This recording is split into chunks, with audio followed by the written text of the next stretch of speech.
Okay, so for this example here, we're going to do our absolute value transformation on this funny looking shape. So we have this absolute value and left 2, and we also have a shift down 3.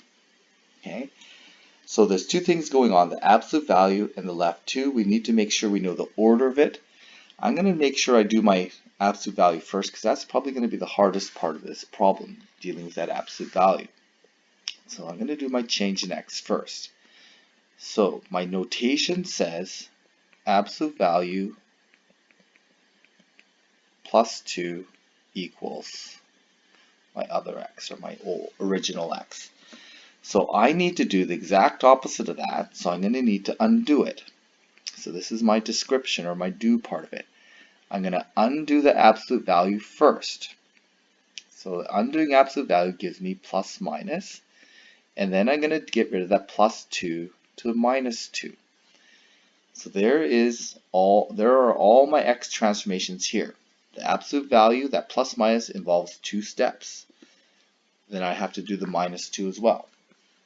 So I'm going to do that first. So I'm going to apply the absolute value. So absolute value requires 2 steps. It's going to get rid of negative x's and mirror the positives. So I'm going to do step 1, get rid of the negative x's. Okay, so basically what's happening is all these negative x coordinates are no longer possible. We cannot put them backwards through the absolute value. They disappear. They no longer exist. So I'm not going to have this diagonal part of my new graph. So the second step is to mirror the positive. So I'm going to make sure I have my mirror point. Okay, I have my positive x's and the y's that go with them. And I'm going to mirror them to this side. Okay, so I need to mirror those. So -3, -3, -8. Okay, I'm going to keep my y coordinates with those.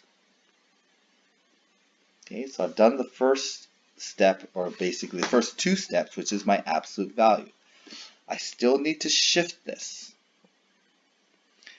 Okay, so I need to still do the left 3. Okay, so I'm going to remember to do my left 3 onto this next table. So it's good to have multiple tables to keep track of things. So the next step is, or the last step for my x's, is going from here to here is going to be -3. Okay, I think that's what it was. Sorry, -2. -2. So left 2. So I'm going to end up at -10, -5, -5, -2, +1, +1, +6. Okay, so those are all my x transformations. My getting rid of negative, mirroring, left 2. Okay, so I'm done with my x's. So this is really the hard part. I'm done with my x's. So the last thing is my y's. My y's are pretty easy. My change in y. I don't need to do anything backwards.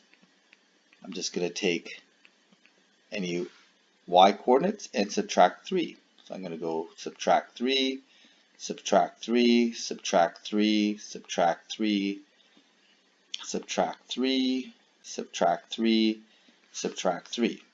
So there it is. I've got all my x transformations done, all my y transformations done. Basically, I'm going to get rid of that. I'm going to mirror that image to the other side, and I'm going to do some shifts and basically some x and y shifts. But I got a good idea what this is going to look like now. Okay, so when I draw this in, I should be able to predict what I'm going to draw in here.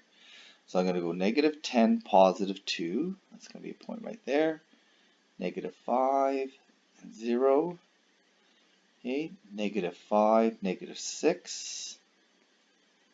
Going to be down here.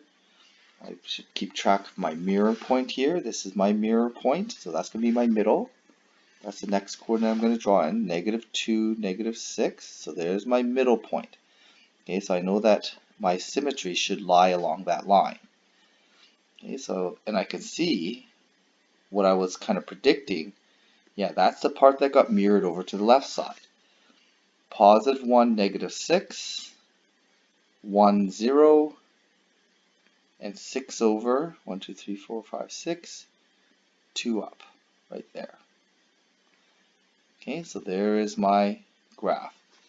Okay, and just going to draw my mirror line here. That's the center line. Okay, that's the line, that the part that we got mirrored across here. Remember, we got rid of all that, and everything on the right hand side got mirrored to the left hand side.